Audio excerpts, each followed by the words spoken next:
13절까지의 말씀을 우리 한 절씩 교독하고 마지막 13절은 합독하도록 하겠습니다. 제가 가진 성경, 구약 성경 328쪽에 있습니다. 여호수아 7장 1절부터 13절까지의 말씀 교독합니다. 이스라엘 자손들이 온전히 바친 물건으로 말미암아 범죄하였으니 이는 유다 지파 세라의 증손 삽디의 손자 갈미의 아들 아간이 온전히 바친 물건을 가졌음이라. 여호와께서 이스라엘 자손들에게 진노하시니라.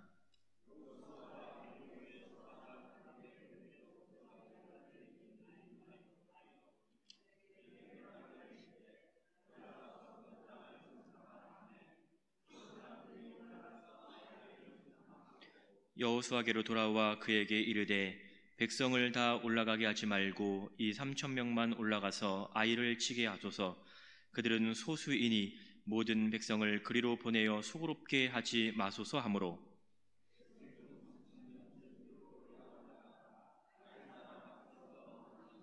아이 사람이 그들을 36명쯤 쳐 죽이고 성문 앞에서부터 스바림까지 쫓아가 내려가는 빌탁길 비탈에서 쳤으므로 백성의 마음이 녹아 물같이 된지라.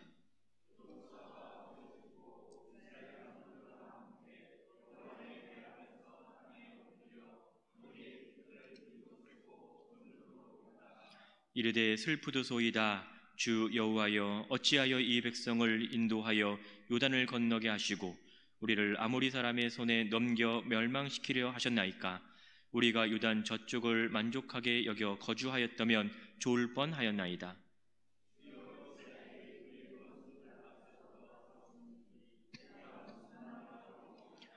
가나안 사람과 이 땅의 모든 사람들이 듣고 우리를 둘러싸고 우리 이름을 세상에서 끊으리니 주의 크신 이름을 위하여 어떻게 하시려 하나이까 하니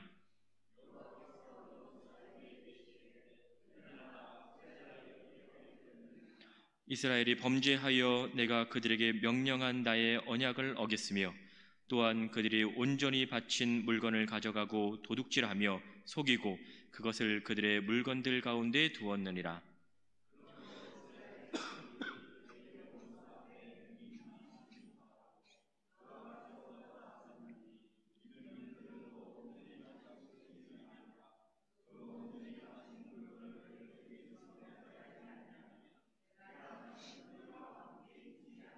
합독합니다.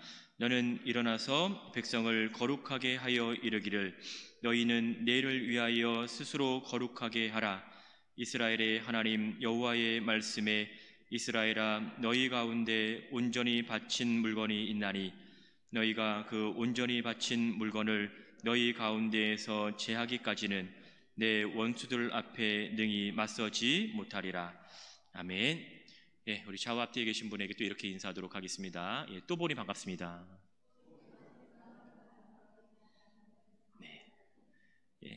또 이렇게 인사할게요. 말씀으로 승리하시기를 축복합니다.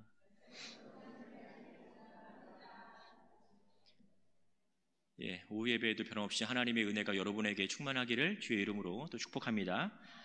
그 6장에 등장하는 여리고성 사건 이후에 6장 17절 이하에 보시면 하나님께서 그들에게 명령하신 것이 있어요.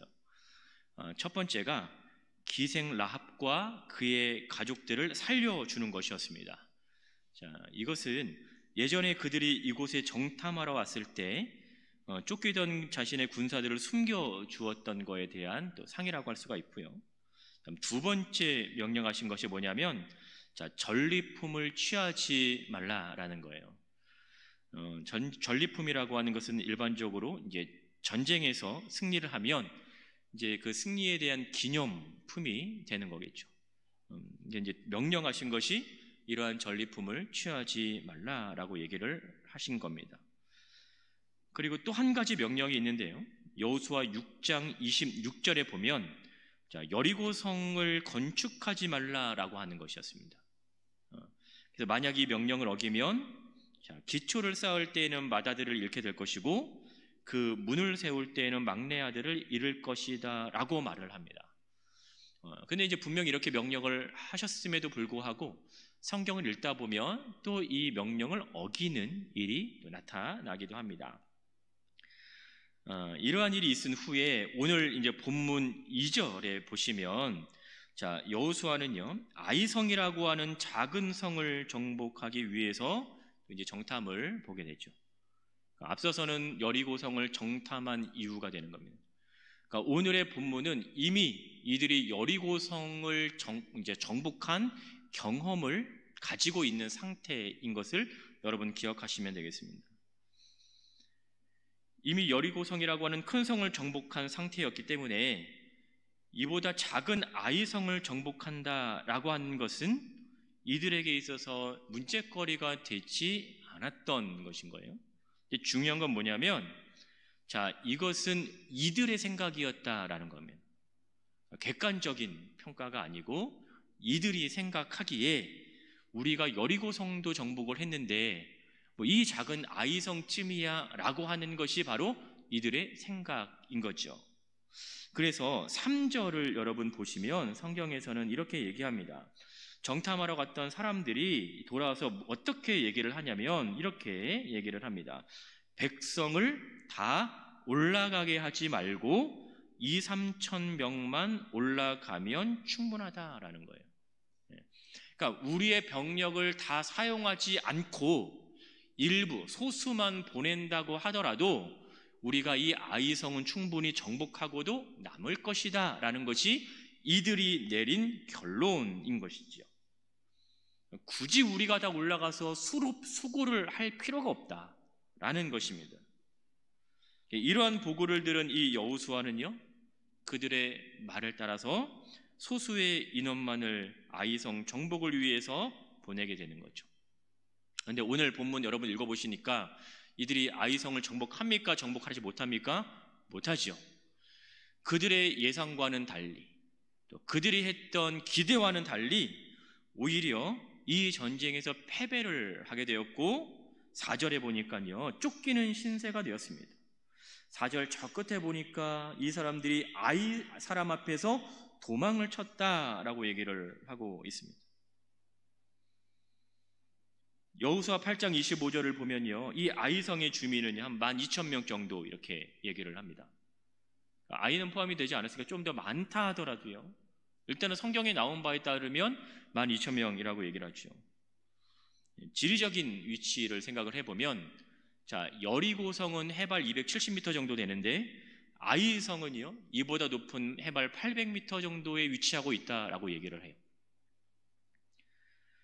자, 12,000명이나 되는 인원을 상대하기 위해서 이들은 2-3,000명, 최고 맥시멈으로 3,000명이 갔다고 치면 일단은 수가 밀리겠죠.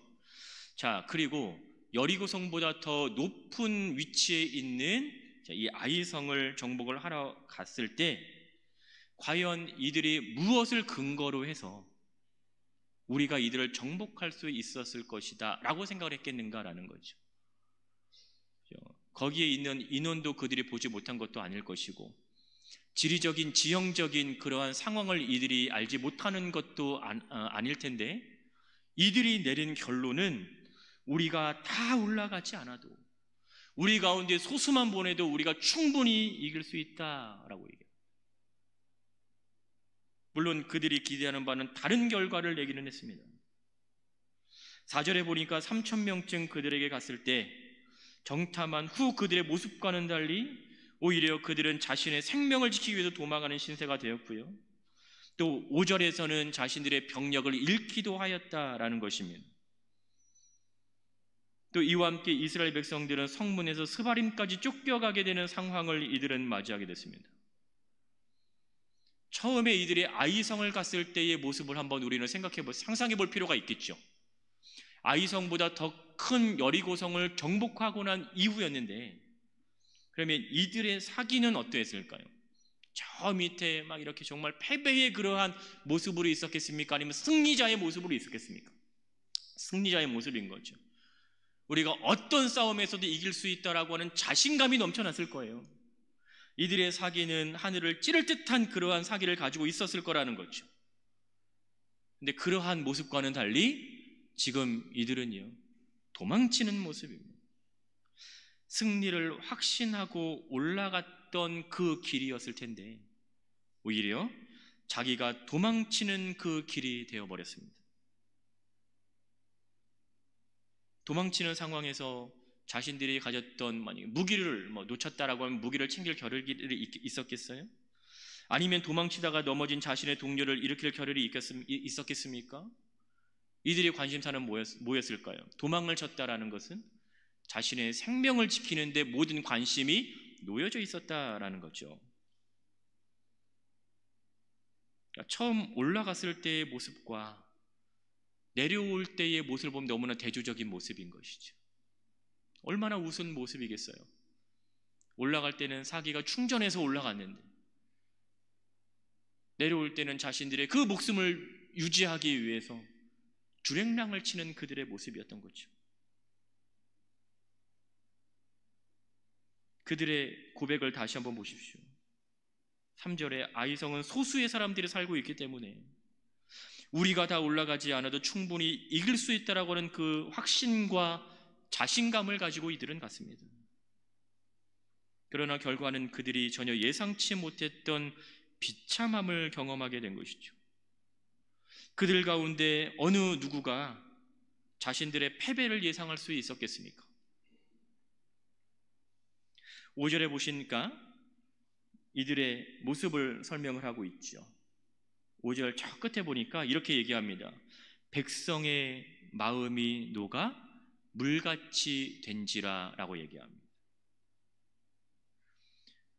마음이 녹아서 물같이 되었다라고 하는 것은 이들이 심한 두려움에 사로잡혀 있는 모습을 표현을 하고 있는 거예요. 올라갈 때 모습은 적어도 이러한 모습은 아니었던 거죠. 여러분, 마음이 녹는다라고 하는 이 표현은요, 이미 여호수아 2장 9절과 11절에서도 얘기를 하고 있습니다. 그런데 2장에서 나타나는 이 마음이 녹는다라고 하는 이 표현은요, 하나님의 권세와 능력 앞에서 두려움에 떨고 있는 여리고 사람들의 마음을 표현할 때 사용되었던 단어인 거예요. 그러니까 처음에 2장에서는 여리고 성의 사람들의 마음이 물같이 녹았다라고 얘기를 하고 있는데, 오늘 본문에서는 아이성 앞에서 자신들이 정복했던 그 여리고성의 사람들처럼 오히려 자신들의 마음이 녹아서 물같이 되어버린 이 상황을 묘사를 하고 있는 것이죠.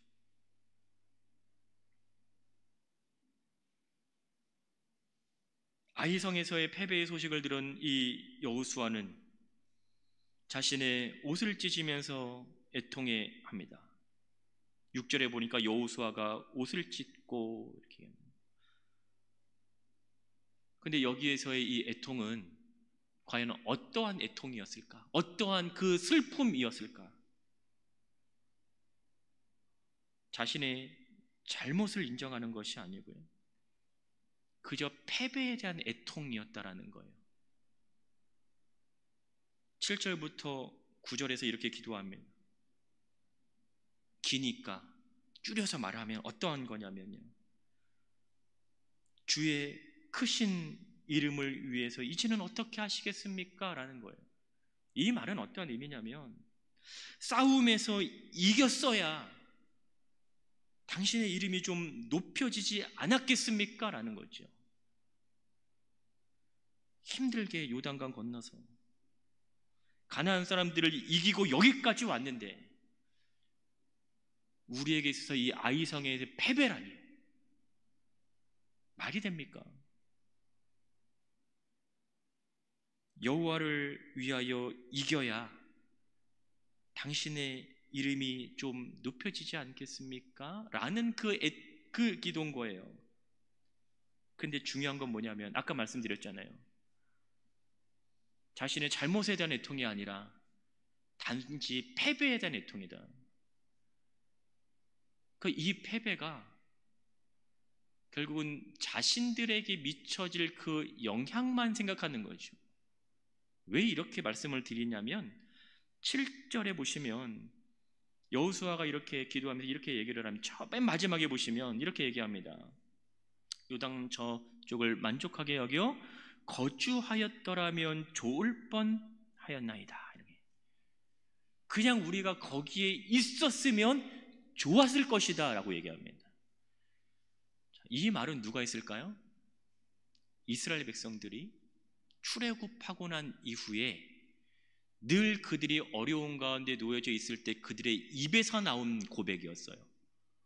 우리가 애굽에 있었으면 지금 우리가 여기서 객사하지 않았을 건데, 우리가 애굽에 있었으면 우리가 고기를 배불리 먹을 수 있었을 텐데, 거기에 있으면 좋았을 건데, 이스라엘 백성들의 그 한탄의 내용이 지금 오늘 누구의 입을 통해서 나오고 있습니까? 여호수아의 입을 통해서 나오고 있습니다. 그냥 요단 저편에 있었더라면 그것이 훨씬 더 좋았을 건데, 믿는 자들은 늘 그런 건 아니지만요, 때로는 하나님을 배경 삼아 모든 것을 잘 되기를 바랍니다. 종종 우리는요, 하나님의 영광이라는 것을 등에 업고 그저 나의 목적을 달성하려고 하는 거기에 관심이 많이 놓여질 때가 있다라는 거예요.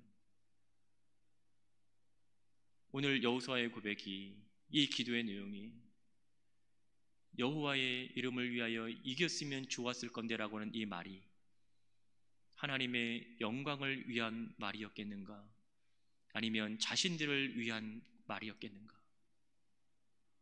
입으로는 하나님의 영광을 얘기를 하지만 궁극적인 목적은 혹시 나를 위한 것이 아닐까라는 생각을 우리는 할 수 있어야 됩니다. 하나님의 영광을 위하여 한다라고 하는 이 명분이 나의 욕심을 채우는 수단이 되어서는 안 된다라고 하는 것이죠. 주님을 믿는 자들이 잘 되면 좋습니다. 저도요, 우리 교회 성도님들이 하는 모든 일들이 잘 되면 좋겠습니다. 그런데 중요한 것은 어떠한 삶을 살아가느냐가 너무나 중요한 것이죠. 내가 지금 하나님께서 원하시는 방향으로 가고 있는가?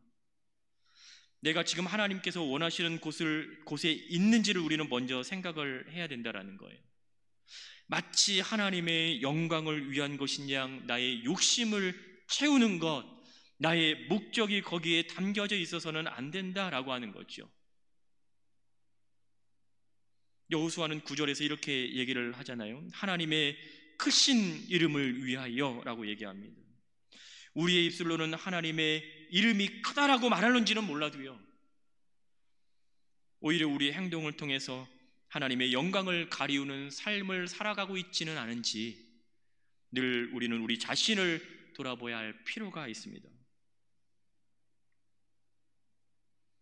오늘 본문에서 여호수아의 기도에 하나님께서 이렇게 대답을 하세요. 너희 가운데 있는 죄를 던져버리라. 앞에서 여호수아가 했던 기도와는 전혀 다른 대답이죠. 여호수아는 하나님의 영광을 얘기를 했잖아요. 네, 하나님께서는 지금 무엇을 말합니까? 죄를 말씀하십니다. 너희의 죄라는 거예요. 여호수아는 하나님의 영광을 얘기를 했으면 하나님께서는 자신의 영광에 대한 대답을 하시는 게 맞을 것 같잖아요. 근데 여호수아는 하나님의 영광을 말하고 있을 때 하나님께서는 그들의 죄를 얘기하고 있다라는 이 사실에 우리는 주목할 필요가 있다라는 것이죠. 결국 오늘 이 문제의 핵심은 그들의 죄와 연관이 되어 있다라고 하는 것입니다. 이 사건의 직접적인 당사자는 이스라엘 백성들 너희 자신에게 있다라는 거예요. 너희가 해결을 해야 할 무언가가 있다라는 것을 오늘 보여주고 있는 것이죠. 여러분, 여리고성을 정복한 그들이 그보다 작은 아이성을 정복하지 못할까요? 그런데 그들이 질 수밖에 없었던 이유는요, 바로 그들 가운데 죄가 있었기 때문에 그렇다라고 성경은 얘기합니다. 여러분 본문 1절을 한번 보십시오. 이스라엘 자손들이 온전히 바친 물건으로 말미암아 범죄하였으니라고 얘기합니다. 1절에서 이미 그들의 패배의 이유를 얘기를 하고 있는 거예요. 이야기의 시작이 바로 그들의 죄를 알리면서 시작을 하고 있다라는 거죠. 근데 여기서 특이한 사실 하나가 있습니다. 실제로 죄를 지은 사람은요, 아간 한 사람이었어요. 그렇죠? 아간이 그 전리품 중에 일부를 취한 거예요. 근데 하나님의 진노는 누구에게 임합니까? 이스라엘 자손 전체에게 임하는 것을 볼 수 있는 거죠. 여리고성을 정복한 하나님께서는 분명히 그들에게 이렇게 말씀하셨어요. 6장 19절 보니까 여호와께 구별될 것이니 라고 얘기를 합니다. 그러니까 너희들이 취한 것, 너희들이 정복한 것은 여호와께서 구별될 것이기 때문에 바로 너희가 취할 수 있는 것이 아니다라는 것을 이미 처음부터 분명하게 하셨던 거예요. 그런데 이 명령을 아간이라고 하는 이 한 사람이 어겨버렸죠. 그리고 이로부터 얻어진 결과는 그들이 이길이라고 생각했던 이 전쟁에서 패배를 했다라고 하는 이 사실입니다. 한 사람의 죄가 공동체 전체에게 영향을 미칩니다. 그건 무엇을 의미하냐면 이 한 사람이라고 하는 이 작은 사람이 바로 공동체를 이루는 최소의 단위라는 것을 보여주고 있는 거예요. 여러분, 한 사람 한 사람이 모여서 우리는 교회를 구성합니다. 한 사람 한 사람이 모여서 우리는요 공동체를 구성하고 있는 거예요. 그렇기 때문에 그 공동체의 순수성을 지키기 위해서는요 그 공동체를 구성하고 있는 이 한 사람의 순수함이 중요한 겁니다. 너희가 거룩해라 라고 하는 것은 우리가 거룩함을 통해서 우리 모두가 거룩해지는 것을 얘기를 하는 거죠. 비슷한 배경이에요. 고린도전서 5장에 나타납니다. 고린도전서 5장에 어떤 사건이 일어나냐면요, 근신상간의 그 사건이 일어나요. 그러니까 아비의 아내를 취하는 사건입니다.